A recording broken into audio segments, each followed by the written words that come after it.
We're mostly here. Hey, Jeff, you didn't have that the last time I saw you. Yeah, I've had it for a while. It keeps growing out and then I cut it back and it grows out. Yeah, you should cut it back again, pal. That's what my wife keeps saying. Okay, so we'll get started. I'll introduce the gang from my board. For those of you that don't know us, I'm Bruce Colson. I'm the chairman of the board. I'm a representative from Owl's Head. I haven't seen my co-chair come on yet, but that will be Gordon Cornell. He's co-chair and he's the representative from South Thomaston. We got Walter Wrights. He's the secretary treasurer of our board. He's the representative from South Thomaston. We got Zell up above to my left. She represents Thomaston. Ronnie Porter, he is a representative from Thomaston. And our newest member, Paul Rosen, is here with us. He's our newest member from Owl's Head. Heather Ray Steves, she is our recording secretary and glue that holds everything together. And any of you that's ever sit on this board, you know how important those secretaries are. So how we're going to go about this meeting is we have a short presentation that takes you back 4 years ago when we last had a 3-town meeting. From that point forward, it's going to progress to kind of get you caught up what has gone on, what the steps we've taken and what we've done on the project to get it to date. I'll bring you right up to speed to date. And then we're going to give you the financials on the project in the state of the financials. From there, I believe the floor will be open for questions. Please signify that you have a question and either the chair will pick you to answer your question. And either I will answer it or I'll pick one of the board members that's got the better answer for you. And correct me if I'm wrong, Zell, but I believe after we contend with the project, we're going to discuss changing our interlocal agreement for the fiscal year. Is that correct? I think Walter's kind of leading that. So Is that correct, Walt? Yep. Yes. Okay. So once we finish the project discussion, don't cut out on us because we want to discuss what it's going to take to change the interlocal agreement so we can change our fiscal year, which some of the towns have expressed a desire to do, and we think it will work better for you. So we'll get into that last of all.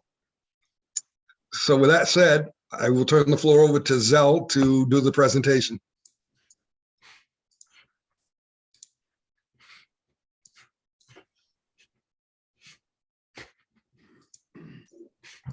okay. Hi there, everyone. Can everyone see this? Okay, cool. I also sent out a copy of this just in case anyone wanted to read it before tonight. Basically, as Bruce said, we're just gonna kind of go over history of project leading up to today. I've been on the board for, I guess, almost a year and a half. So when I came onto the board, the project, as we know, has been going on for quite a while. I think many of you were also on the board when this project had probably started. So in terms of kind of why we're doing this project, I think it's a question that I get a lot in Thomaston. People ask, what's happening? What's the need for the project? And, so it's sort of like 5 big pieces. New compactors, we have aging equipment, those need to be upgraded. Number 2 is installing the truck scale. Right now, we don't have an efficient way to tell how heavy the cans are or how underweight they are. So it's most efficient if we can understand the proper weight. So we send them out when they're at their full capacity and we don't overweight or have them too heavy. Also, we have other infrastructure on the site that needs to be replaced. We'll look at some pictures of this, but this includes some of the retaining walls and existing structures there. Improved site drainage. We have, a lot of water that is being collected that we have to pay to be pumped out of there because we are not on town sewer. And so by, better managing that, It'll serve the facility better. And 5, improving the workflow. And because the site is so small, sorry, someone was just trying to come in. Because the site is so small, we need to use it the best we can. And so just a note here, after looking at our budget for the next year, we spent about $8,000 on overweight fees because we don't have the scale, and we have had to increase our budget to accommodate that. And so the goal with adding the scale is that we won't have those fees anymore. Also, we pay about $6,000 a year for pumping out our septic tanks. And so by improving the site drainage, obviously that isn't going to be fully reduced, but it is going to work. So we don't have as high of a fees associated with that. So back in 2018, I was not on the board at that point, but I'm sure some of you were. There was a 3-town meeting very similar to this in person because we were not in a pandemic. And we talked about some of the concerns with the facility. So these are just slides from that presentation, and you can see the date on the photos. Gets us back to January of 2018. And this is showing, talking about the compact nature of the site, just how the truck doesn't fit as well in that compactor site. Also, these pieces of equipment, you can see, visibly, the metal's getting old, things are going to need to be replaced. All these issues you see in the photos here are still issues that we have today. So, it's obviously something that we've known, and that's why we've been working for this project towards, addressing these. These are some of the drain basins when talking about improving site drainage. The basin should really be moved over here so it's underneath the can. Because the basin isn't underneath the can, it just collects all the rainwater. And so this is what we're paying to pump on a yearly basis, that $6,000. And I think the slide shows it well. It's collecting surface water. So, all this is something that we later have to pump out. Another photo here, just from another angle, just to kind of locate this. This is behind the little building on the hill. Retaining walls. This is some of the site infrastructure saying it's starting to fail. These retaining walls are supporting the dirt here, and you can see they're starting to fail. Also, some of the retainage walls, we have cracking occurring, as you can see in this photo, 2018. The wood structure, this is the little red building on top of the hill. It's in quite poor condition, and this photo shows that. And so basically, based on kind of what issues we've kind of identified, our proposed project is to address these 5 topics with the compactors. As you know, we have already purchased 4 compactors, 2 of which are on site. The other 2 are currently being stored in Thomaston. We are storing them at our pollution control with no fees to the 3 towns. We had space for it, and so we're storing those until they can be installed. We also have purchased truck scale, and that is also located in Thomaston. And those 2 pieces of equipment we bought about 2 years ago, and we purchased them out of the construction contract so that it was more affordable for the 3 towns. And then replacing and repairing that infrastructure. Essentially, and you'll see when we look at the drawings, all those photos we looked at previously here with the new proposed project, those will all be addressed. Improved site drainage, we talked about that, also will be addressed. Improve the flow and kind of, as I said, we've obviously been looking at this project for a while. So looking at the most efficient way to, plan the facility to do upgrades for now and into the future. And the last one's an important one to us, which is the whole time keeping the facility open. Obviously, we serve good communities and we need to not close down. So the whole design that's kind of driven the design process was to make sure we won't have to close it. So this drawing goes back to 2015, 2016, just to kind of orient people. This is where you enter down here. The residential area is below, and up here at the top is that red structure that we looked at the photos of. And, this was sort of an early scheme, and this is really what's kind of developed into what we have for our plan today, which is keep this part of the facility, which is the commercial area, open during the construction and build basically the same kind of setup, just improved to the side here. And what's nice about that is that, as you can tell, we can still be in full operation because we're not closing it and rebuilding at that site. We're moving it over. Another positive of that, the first slide I showed the truck kind of backing out onto Buttermilk. And so with this new location, we will have more area here for movement of vehicles. So it's basically shifting it over and keeping it in operation. This was from 2016. This was a cost breakdown our engineer CES, Chris Snowdeal, did for us.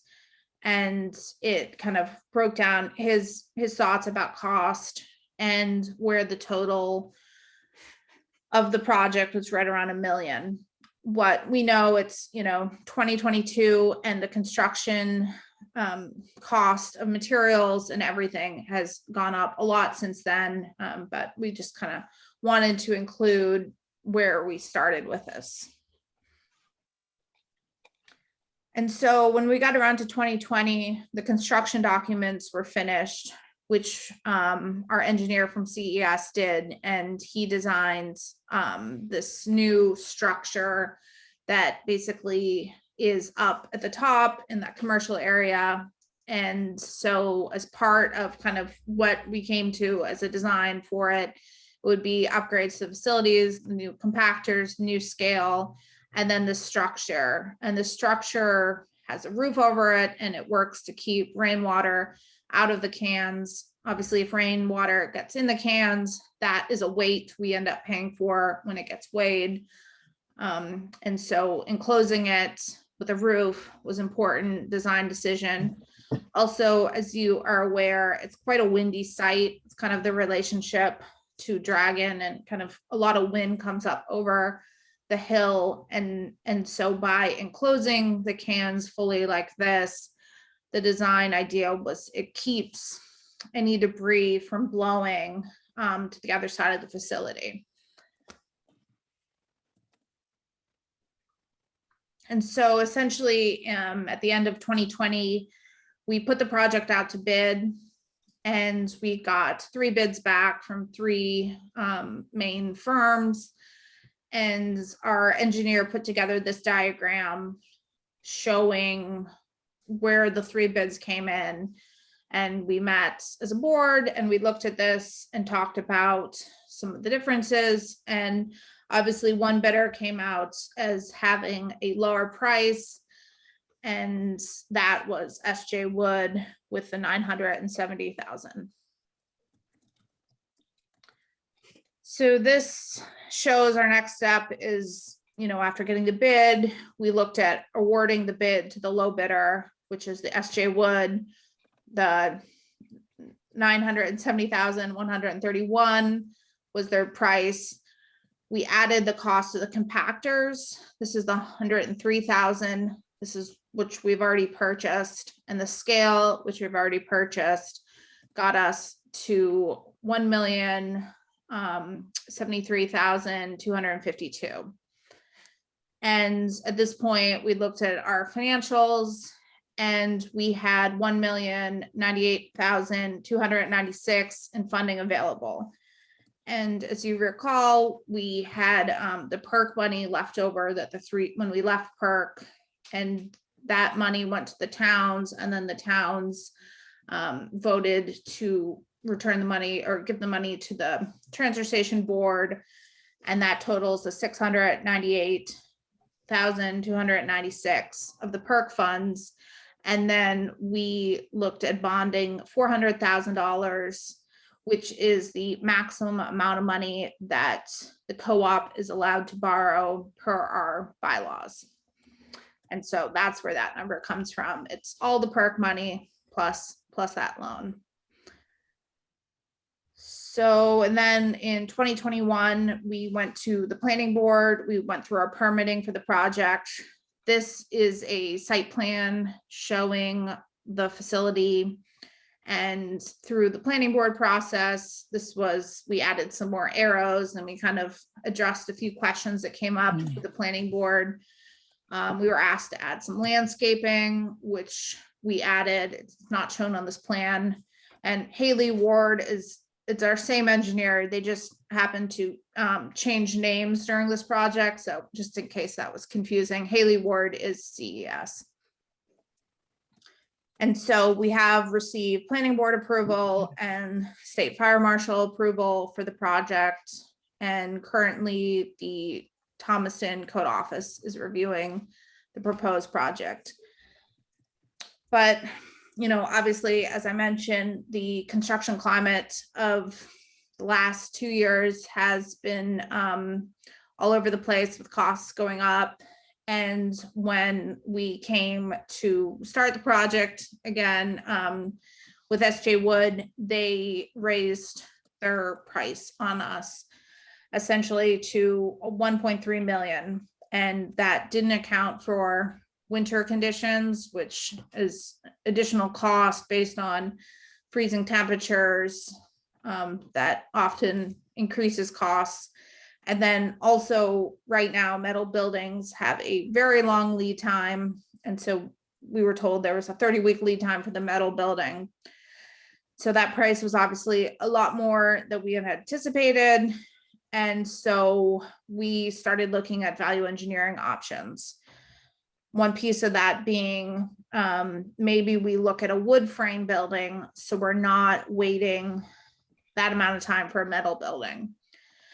And so our engineer, this drawing shows drawing set that our engineers marked up and gone through and taken the same building and basically revised it to be wood structure.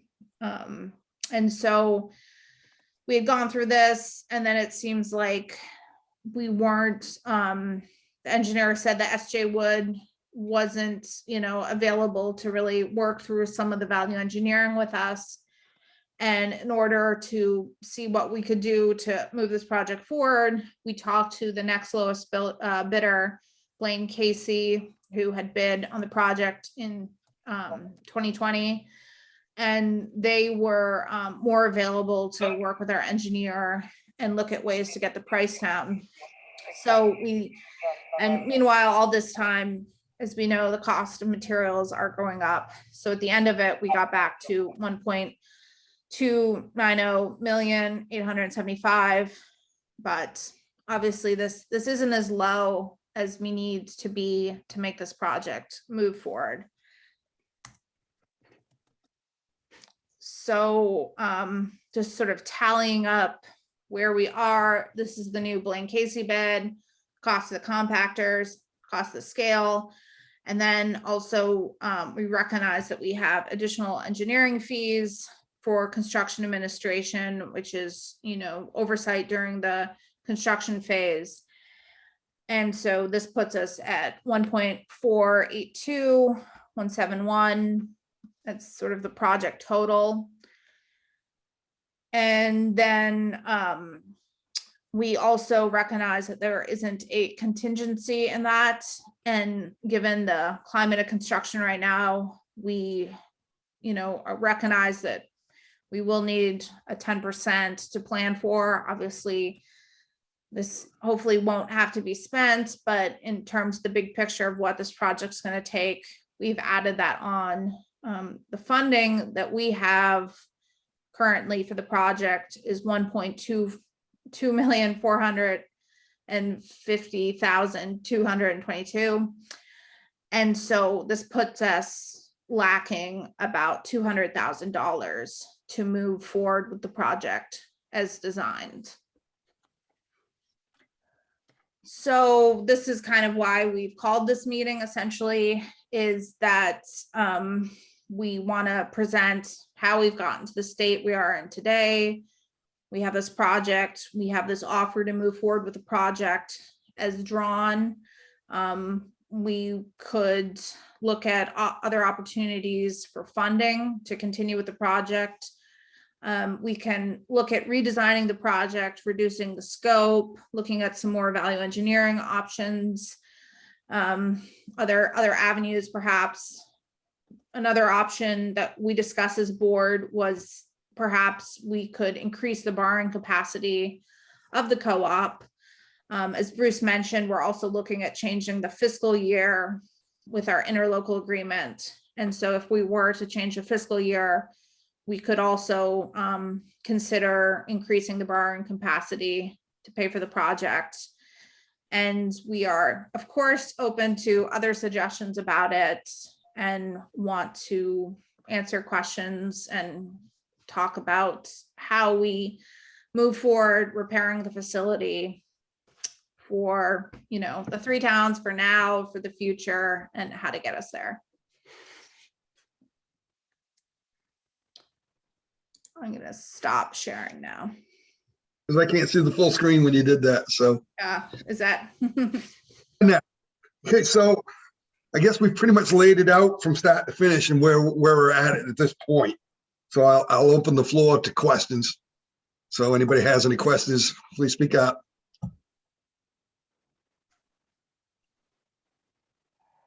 Nobody has any questions? That's surprising. Come on now. Yes, Lynn. I wanted to know, because the cost of it is going up so much, is the town going to be voting on it again for the additional funds? Is that something that we as the town of Owl's Head will have as a warrant and get to vote on it again, because it has gone up significantly? As it stands right now, I believe that's true. If we have to increase if we go to increase our capabilities to borrow more money, that will require a change in the local agreement, to which the towns will have to, the town taxpayers would have to vote on allowing the selectmen to authorize that. So that would have to go to a vote. Thank you. You're welcome. So Yes, Diane. I'm wondering about when we talk about re-engineering it or looking at changes, obviously that'll increase more engineering fees. It's going to increase a lot of fees in a lot of ways, and it puts us back to square one. Right. And this has been 5 years, going on 5 years in the process now, so that could set you back a considerable amount of time. Problem is, as time clicks on, cost of everything continues to go up. Company that Blaine Construction, the one that wants to do the construction, really wants to get going now because they want to purchase their material now, because it's escalating again, and it's going to continue to do so. So they really want to get this going as fast as possible. So it's an indicator that it's not going to get cheaper. Can we parse out certain places and put it on more of a timeline so that we'll do X amount now, and then 2 years down the line, we'll do another piece, and 2 years down the line, we'll do another piece? Is that a possibility, do you think? We have looked at various different ways of doing that. Problem is with this construction project is one thing is interlocked with another. One of the options we do have is going the building at this point, the enclosure over the cans. Also put the foundation in for the building and have it ready to go, but not actually put the structure over it at this time. And that's one thing we've looked at. Does that answer your question, or? Yeah, I'm wondering, do you have any idea, any ballpark about how much money that would save? Do you know what each piece was the building priced out separately? So if we didn't do the building, that would save X amount of dollars, or it's all kind of wrapped into one contract, isn't it?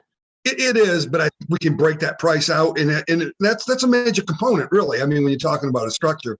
But Casey and CS is, expressed that they will work with us to reduce it some more if they can, and where they can.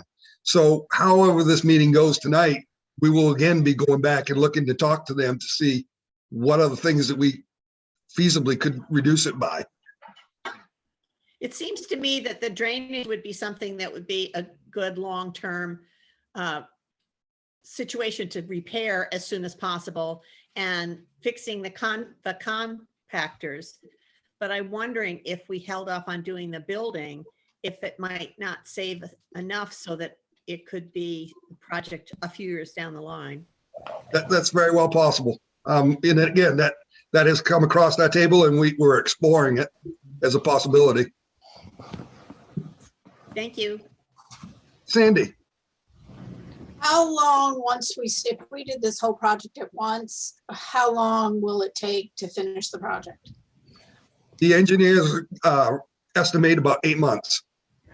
That's Okay. not a total disruption of the facility. I mean, there's always little trinkety things that you have to do at the end, but the major portion would probably be less than 8 months, but entirely done, cleaned up and out of there, they're estimating 8 months. So Gordon my had his second, hand up, Bruce. What's Sorry, that? Sandy. Gordon had his hand up earlier, so. Gordon sorry. Page? Gordon Page, oh, yeah. I was just gonna ask a second part of my question. Go ahead. Okay, go ahead and I'll get to Gordon. All right. The other part of the question is, all right, if we do this has been 5 years in the making. When are we looking at to have to do major work again? Or is this gonna last, I mean, forever, which I doubt. So what's your thought on that? Well, the board's thought on that, and I'm glad to see, that Jeff is here and Peter is here, because they were back long ago when some of this was actually, started, and we did the drop-off facility, which is the first portion of it as you come through. This facility has been in place since 1983, this upper section that we want to redo. So we're talking 39 plus years on that section.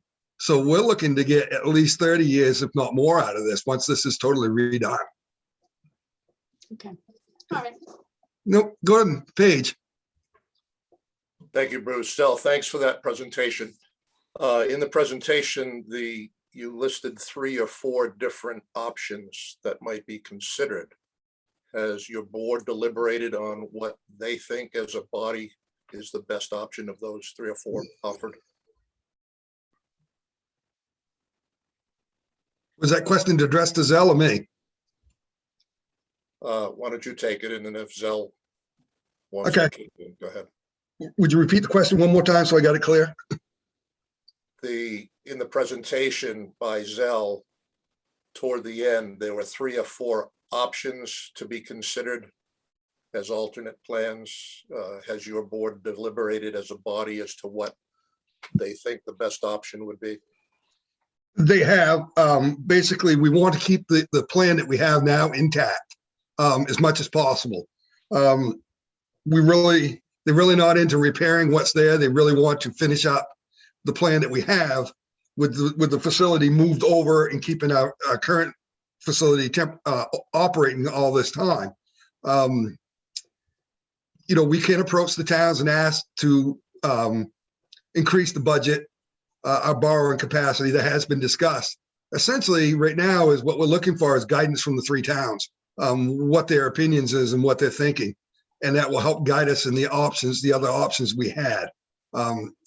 Again, one of the options is to scale that back. Do we put off that building? Stuff like that. But we're kind of looking tonight for guidance from you to see what other options we'll explore. Bruce, regarding the structure at the top of the hill, Yes. Has your board looked at the possibility of doing something prefab from a Shed City operation, or is that somewhat out of the question? You're talking about replacing the control room that's there now? Yeah, rather than construct something through the contractor, is there a possibility that they could design something through Shed City? If we, it's kind of a tricky question. We're not really looking into repairing what's there right now. But if we move the building over, move the structures and stuff over the compactors to the Brookside, like we were talking about when you were on the board, if we do not put a structure over that, the major total enclosure, then we would have to look for a Shed City type structure for a control room. We'd also have to go back and look at putting hydraulic doors on the compactors and uppers themselves to help keep the water out of there. So, I mean, does that really answer your question, Gordon? Yeah, it does. And, you know, at least you've talked about it, thought about it. I'm just wondering how feasible it is. It could be. I mean, if we have to forego the major structure over the building, you know, that's a possibility. It's a feasible option to look at a Shed City to just put a control room there to operate the two contractors. Is that cover it? Yeah, thank you. Okay, Scott. Scott, Can you hear me, Bruce? I can hear you now. All right. First, I'd like to say I am for rebuilding some of that facility, no matter what anyone says. But I do have some questions. I don't know how many you want me to ask right now, whether you want me to just ask a couple and skip around or just shut me off when you want them. Number one, Zell mentioned, showed a slide of our truck and said that the compact area was very tight, okay? Tell me if I'm wrong. What we're gonna be doing is taking the two trash out of there and replacing it with a steel dumpster. So basically the truck will still be there, right? No, your truck, that picture was taken in its current location right now. That picture that was shown was your truck moving can 2. Right, but the metal can is going right under by where can 1 is in the new, when we get done. No, actually, and this is all shifted around. The metal can will be actually under the control room in can 2. So it does put you back further. Yeah, but I was at can, what I'm saying, Bruce, is, okay, so let me continue on because that just confused the whole issue. Where is the end of your scale coming out now? That is going to come out at the gate that you come in now, up by George Hall's area. Right at the end of can 1. Yes. Basically, so I'm going to drive this home a little bit because I'm confused. Can 1 is and 2 are coming out. The building is coming out and the metal can is sliding in where can 1 is, but all the way back under the building. No, can 2, the metal can now will sit, when it's done, will sit where the can 2 is right now. That's the one closest to Brook. It will sit up in that area right there. So that when you go to pull that can, you won't be out in the buttermilk lane. Yeah, but the one you just showed the picture of was pulling can 2. Correct. And that's where the metal can now will be sitting. Yeah, but you just said there's no room there with number 2. That's what I'm saying. I didn't say Well, that. so anyhow, so let's just, that's fine. So I guess the question I'm going to ask is, are we going to look in the future to start charging for trash, paper bag, tipping fee? And how is I'll put it all in one question, and how is the traffic flow for that scale going to work where it's setting? That traffic flow has been studied repeatedly. And I mean, this question's been asked and answered a dozen times. That scale is the only place the scale can go in there. Engineers have looked at this. They've done studies. If you look at the first map that Zell showed. Do you have a study on that? We've had people look at it. We've measured it. We've studied it. Reggie had you go over there with your truck and did the measurements. No, Reggie did not. That's a misspoke.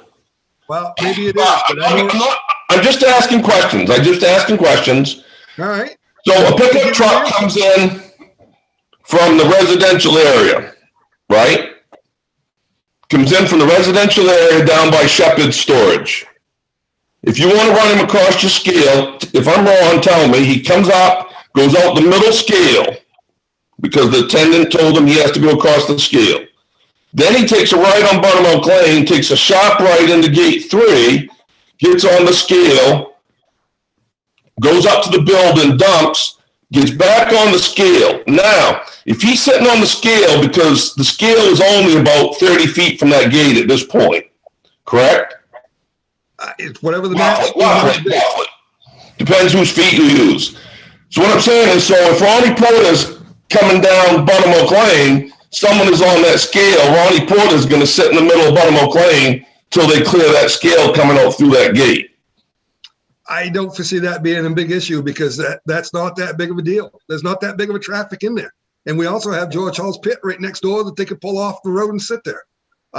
It's no different than Dragon being back up Dexter Street. George Hall's pit's not gonna be there for 30 years. Well, it could be, but again, you're playing hypothetical questions here. No, I'm not playing. These aren't hypothetical. These are I can show you tomorrow because you've done no traffic studies. The scale belongs down the other end. And if you want to be argumentative, let's stand over there and let's have a site plan view. That's what we need. Scott, I'm not going to be argumentative and I'm not going to let this meeting go that direction. The point is, we've done a study on where these scales can go, and that is the only place. And to put the scale down on the other end with the residential coming in is a traffic hazard and a safety hazard. And that's all I'm going to say about that. And I think it's time to move on. Well, just because you think it's time to move on, Bruce, it's not. You need to answer these questions. Is there a CES? Scott, I'm on this meeting here and I've called on somebody else. Now, if that's not satisfactory, we may have to shut you out. Go ahead, please do. Then do it, Zell. Yeah. Yes, Diane. So my question is, from my place on the select board, I think going forward for the budget this year, it's going to be really difficult for all the towns because of issues outside of transfer station fees going up and construction costs. And I'm concerned that if it did go back to where it was a warrant item, and we're asking for yet more money, and I think people are already a little bit hyper about the tax situation, that I'm concerned that it won't come out well. So I'm wondering I think if we can come up with some sort of compromise possibilities or something. I'm just concerned that the whole project will get deep sixed. Unless we could do warrants, we could do a couple of warrants. We could do a warrant A and a warrant B and include different parts of the construction during that. I think the construction should obviously go ahead, but I'm just concerned that with the atmosphere right now about taxes and stuff, that it might be really difficult. Okay, we will, as we take on information tonight, we will be going back and studying those facts and look into that stuff. Yes, Jeff. Yeah, just to clarify in my mind, there's no need for any warrant on this project unless you're asking for the ability to borrow more than 400,000, right? That's correct. This is a co-op board decision, not an individual town decision on the project. So the only time it's going to go back to the towns now is if we want to change the cooperative agreement.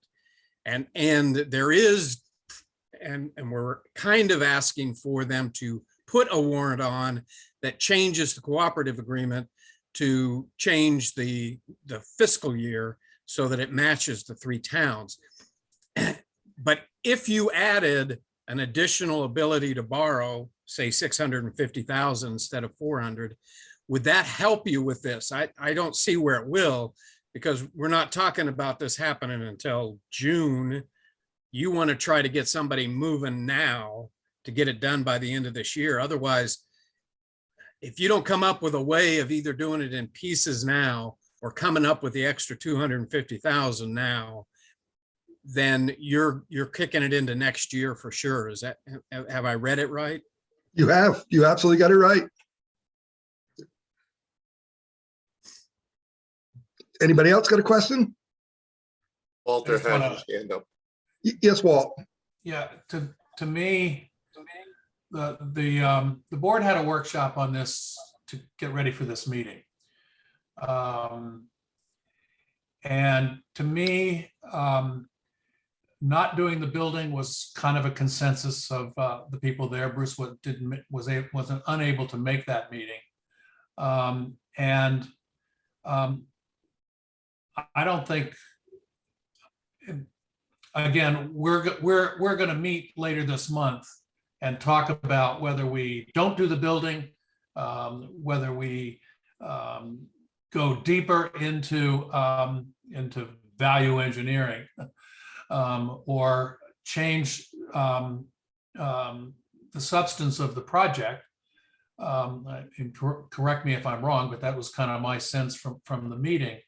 And I, for one, would be reluctant to ask, to commit, to say right now, I might say this a month from now, about increasing our borrowing authority. And one thing we darn well have to do is be very transparent about any funding that we ask for that will raise the assessments. And we'll get to this year's assessment after we deal with the project. So I don't anticipate at this point an increase to the borrowing authority, because my sense from this board is that we don't want to go over budget. Is that it, Walt? Yep. Lauren? Lauren, did you have a question? Oop, she disappeared. Lynn does. Oh, there she is over here, Lynn. You muted, Lynn. There we Lynn, go. Is that better? there we go. Okay, sorry about that. I really want to emphasize, I totally agree with being transparent. And if we are obligating the taxpayers in whatever manner, whether it's an increasing your borrowing power or outright asking for extra money, the people need to know. I don't believe that, what Jeff says, it's just part of, it's just our business, not theirs. Just cough it up and don't say anything about it. That's not okay. So yes, I really want to emphasize that we really need to be transparent about that. And I'm so glad that I tagged into this one, because I don't usually. So this is an important meeting. Thank you very much for having it. You're welcome. Most everything, I see you, Jeff. I'll get to it in a minute. Most everything that we do, we're going to have it open, and so everybody knows. Just so you know, when we do have our meetings, the fourth Thursday of the month, that's posted out there on an agenda on the town office. So, if you want to know, you can go look at that. And if it's something you want to come on board and view, you're more than welcome to, because it's open to the public. Yes, Jeff. Yeah, just to clarify, I did not say to keep this from the public or it was private. What I said was it would not generate a warrant article. The warrant article comes from changing the bylaws. So it wouldn't be voted on at a town meeting unless you change the bylaws.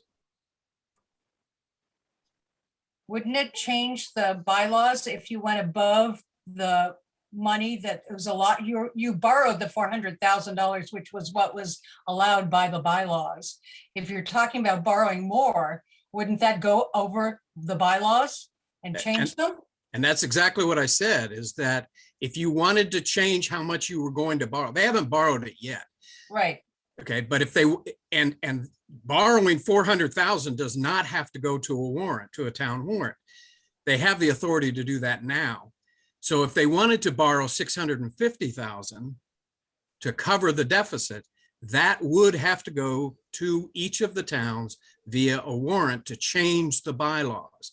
As long as they're not changing the bylaws, it doesn't generate a town warrant.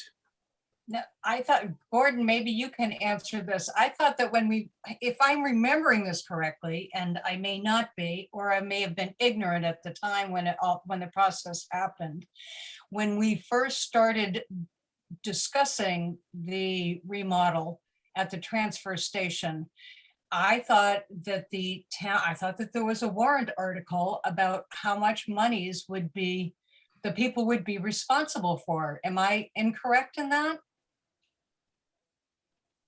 Bruce, can I answer that?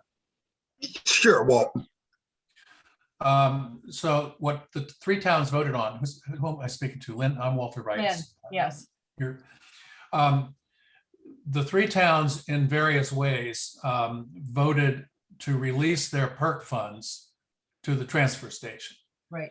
And the certainly in South Thomaston, we were very specific. We put that was a warrant article, and there were actually two warrant articles in South Thomaston.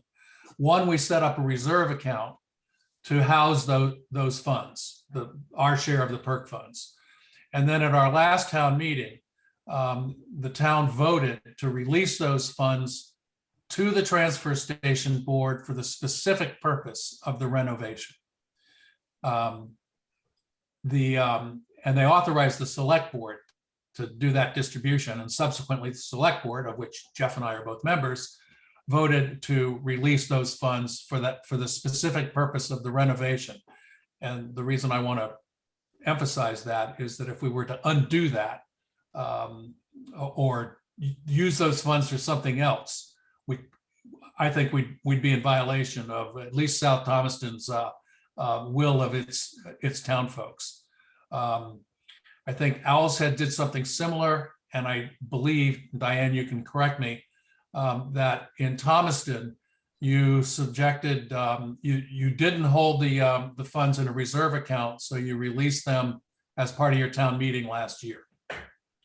Regardless, I think it was the intention of all three towns that the PERC funds be given to the transfer station, to the co-op, for the specific purpose of the renovation. I understand that, and I do that part. I remember it was the money that went beyond there. I thought it was discussed how much extra, what the overage was, what the budget was at that time. Gordon, can you help me out on this? Do you remember how we handled that in Owl's Head? Go ahead and answer it, Gordon. Thank you. Thanks for the question, Lynn. And Walter, I think, stated it pretty well, but I wonder, Lynn, if you're thinking about the assessment that had to be voted on during the regular budget session. It may have The been. annual assessments. Yeah. I guess my biggest point is that we really need to make sure that everything stays transparent, and that if people are going to be responsible for paying monies off that are going to increase their taxes after they've already had a decent increase last year, that they need to have a choice in that. They need to have a say in that. It shouldn't be something that is just, oh yeah, we have the right to do that, so we're just going to do it. No, I hear what you're saying, and I, if I may, Bruce, Go ahead. I agree with you, Lynn. The transparency is very critical, and I would give credit to the OHSTT board for holding this meeting tonight and trying to convey that information. They actually tried to do this several weeks ago, and scheduling for one reason or another didn't work out. But in terms of what Walter had said, the PERC funds came back to each of the three towns, and recall, if you will, that those PERC funds were initially intended to continue to pay for that service from PERC. They reimbursed the money. The intent was that money was always earmarked for the solid waste transfer corporation. And we just had to go through the official hoops to get it voted to receive money and then to turn it back out again. But at That that makes sense, time, Walter? yeah, there was never an approval from the town at all to, even though they're obligated to pay the monies that are, I think it's what, $400,000 at this point, that the transfer station has been approved for borrowing. That has, none of the townsfolk know anything about that? I mean, do they, whether or not they know it, did they vote on it? Did they approve it? Was there any approval process? If they're paying for it, shouldn't they have a chance to vote on the monies that are being borrowed, not the PERC fund monies? That's over. Everybody totally unilaterally agreed that money should go towards the new transfer station. I'm talking about the monies above and beyond that. I'm talking about the borrowed funds that need to be paid back. That's what I'm discussing right now. Yeah, I think that Selectman Northgraves from South Thomaston explained it well enough that the $400,000 that was borrowed was a process buy-in of the transfer station board. As you pointed out in the bylaws, that the board is authorized to be able to spend, raise up to that amount of money or borrow up to that amount of money. So you're right, the townspeople didn't necessarily have an opportunity to vote on that as three separate towns. Well, actually, they sort of do, but it's, I'm sorry, Bruce, I should wait to be recognized. I apologize. Go ahead, Walt. Okay, so when we did our budget last year, we had a line item called debt service. So we borrowed $400,000 on our own authority. Certainly my board knew that we were doing it because I told them, since I'm on the board and also on the transfer station board. The debt service is a line item in our budget. So anybody who paid attention to that would have seen it. And then the three towns vote for the budget in their solid waste category. And the transfer station's assessment is in that. And theoretically, both the selectmen, your budget committee, and or your town could vote against that. It's kind of interesting. To the best of my knowledge, and I haven't been to every meeting for the last 4 years, no individual has ever come before our board to discuss this project. And it is often on the agenda. And I want to emphasize that no individual has ever come before our board to discuss this project. Because some people have had a lot to say about this project in the last several weeks. Where have they been for the last 4 years? And they either trust us immensely or they're apathetic until the increased assessment hits them in the face. Okay. And we're going to try our best to make sure that we minimize that impact. I personally am not a fan of going over budget, and I do have a vote. Okay, so I emphasize on that a little bit more. As of last year, when this all took place, the PERT money was transferred to our accounts. We used our ability to borrow that 400,000. And when we made out the budget, that budget come in with a zero increase, even though we knew we were paying back $400,000. We assumed a $400,000 debt and gave you a zero increase budget. What has driven your budget today is not this construction project. It's the craziness of this world in the last 12 months. We could have paid this $400,000 loan back, and you wouldn't have felt it in the pocket at all, because we already had it figured in and all done with a zero increase. Does anybody else have a question or comment? God has his hand up. I'll give you one more shot at it, Scott. Scott, Yeah, can you hear? I hear you. All right. Can I speak to Walter for a second? Is that be okay? Question comes before the chairman. All right. Well, Walter made the comment, so I'll direct it through you to him. Okay. Walter, people have talked about this for years, 5 years. I've been to the meetings. I've talked to every individual board member till the point of it drove them crazy. And it was when Ronnie Porter come and got his scale tickets, when I plowed snow for Bruce Colson, Skipper Cornell. I've talked to the new board member, Paul. There's never been any question. So I really think to say that no one's questioned this, and the transparency has not been good on this. A meeting for 4 years ago, and you've already signed one contract and you had no special meeting. Really, the reason for this meeting tonight is because you don't get enough money to do the project and you want to be bailed out by the towns again. Thank you for your time. Walt, you care to respond to that? I didn't really want to get into this. Yes, Scott, you've educated me pretty well in the last 6 or 7 weeks, but not in the last 3 or 4 years. And I'm going to stand by my statement. I attended we meet every month, And this project has been on our agenda many times.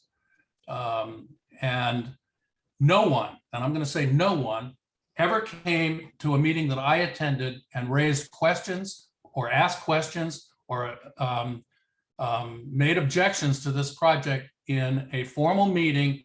And that's how we operate. You know, we are not individuals. We are a board. We are a board of 6.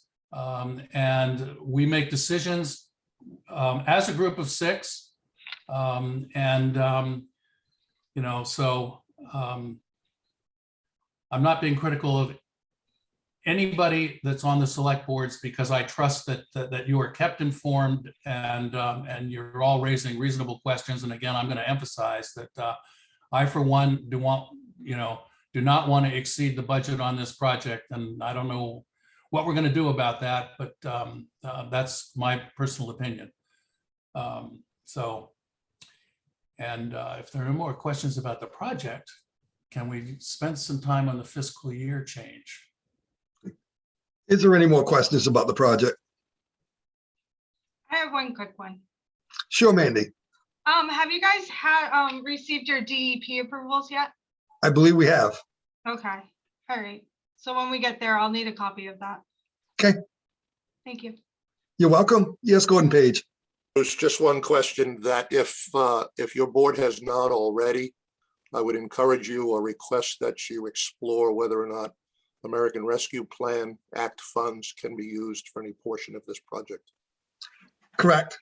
We can check into that. One thing that we haven't brought up that we have thought about trying to get, and again, Jeff is going to point it out earlier, it's a time process. But we could be looking into grants. Unfortunately, there's nobody on our board that are really good with grants. And as Jeff probably can tell you, grants are a skill of their own. If you know what you're doing and you make sure all the I's are dotted and the T's are crossed, you can have great success in getting grants. If not, you probably will have a lousy time doing it. But that is another option. Can we find a grant to help us out? But that's not going to help us in the next few months. Is there anybody else? Yeah. Bruce, Yes. what will be the next steps for this? Is the solid waste board going to go back and crunch numbers and come back to the towns, or you weren't looking for a decision tonight? I assume we need to go back and discuss it with our boards, but will you be At this meeting point, we'll again? be at this point, our board will be meeting again to discuss alternatives and ways to save this project and get it. You know, obviously, we have new compactors sitting in your town. They're 2 years old. I mean, they're 2 years old already, and they haven't even been installed. The warranty on those, I believe, was 3 years. Well, 2 of that's been eaten up, sitting in storage. We have a brand new scale sitting over there. You know, again, warranty time is clicking on that. So we really need to pull this project together and get it underway. And like Walt said, nobody on this board is going to want this to go over budget. So one way or the other, we're going to put our heads together and we're going to come up with some kind of a plan for this. So does that answer your question? Oh, yeah. Yes. The other part of it is you want to know if we meet again. More than happy to set another meeting to update you on that. Okay, thank you. You're welcome. Anybody else? Seeing there is none, we'll move on to the interlocal agreement and changing our fiscal year. And Walt, you've been leading the charge on that, so you want to go ahead and take the floor? All right, yeah, so first I'm going to apologize. Had I had my wits about me last year when South Thomaston changed its fiscal year, when we did our budget, I should have said, oh, the time is right to realign our fiscal year. We are moving forward to do that. Our auditor has told us that that's doable, and it's if we really put energy behind this, you know, my feeling is what I would like to see is that we have a new fiscal year on July 1st, 2022. There are a lot of things that have to happen for us to be able to do that. Our attorney has told us, has verified what we already knew. This is an interesting thing. Our bylaws say that the board can change its fiscal year by amending its bylaws. However, we could do that 100 times and it wouldn't be valid. It wouldn't be legal because the interlocal agreement takes precedence and the interlocal agreement specifies our fiscal year as being a calendar year. So what we need from the three towns is that they vote at a town meeting to change the fiscal year. I would suggest, I think I sent an email out to all of you that you alleviate that dilemma.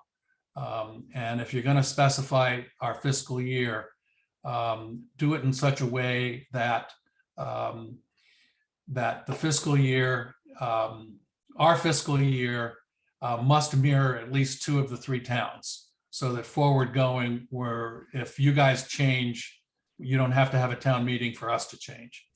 But that's kind of a sideline. Thomaston and South Thomaston will have their town meetings before July 1st. The Owl's Head would have to have a special town meeting if we're going to hit the July 1st date.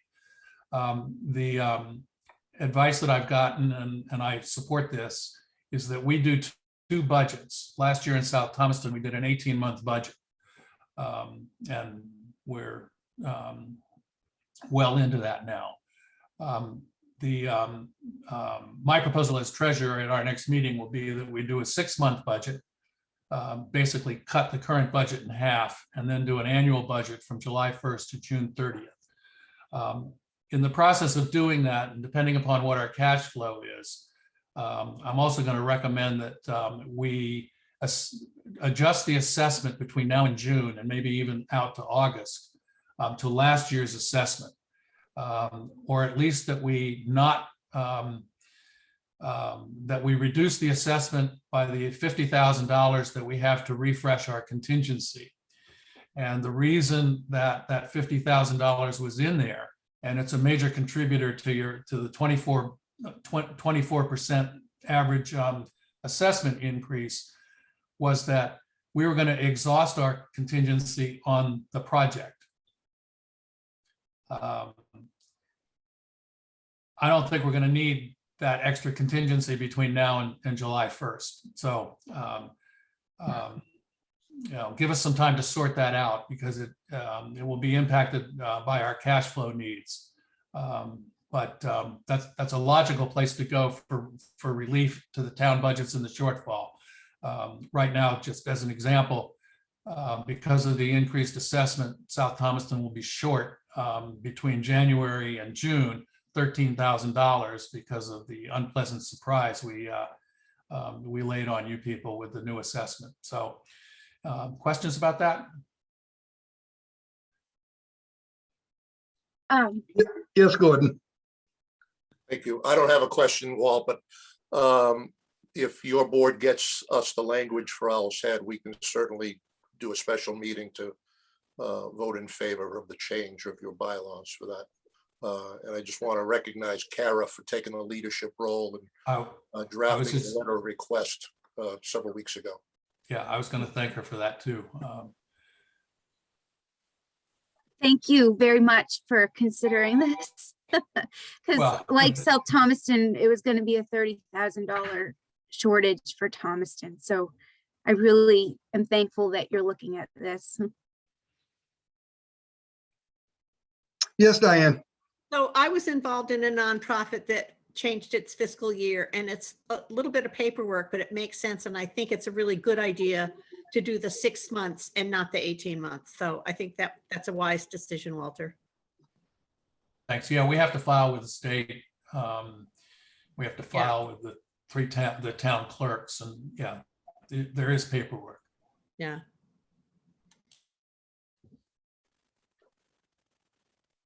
Any other comments or questions for that? Boy, you guys are being easy on us tonight. Nothing else? I guess we're all set. Gordon has his Gordon. hand up again.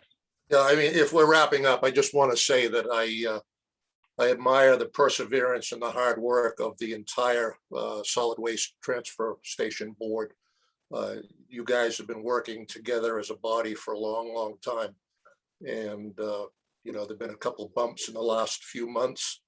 Hopefully those bumps will settle out and smooth out a little bit, but it's, you know, for a bunch of volunteers, you're working your fannies off, and I hope that people recognize the value of what you've been doing so far.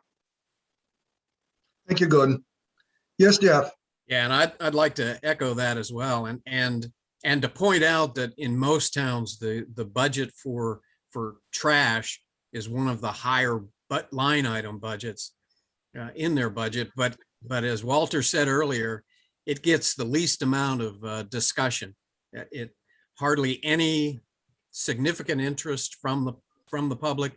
You guys have meetings, public meetings all the time.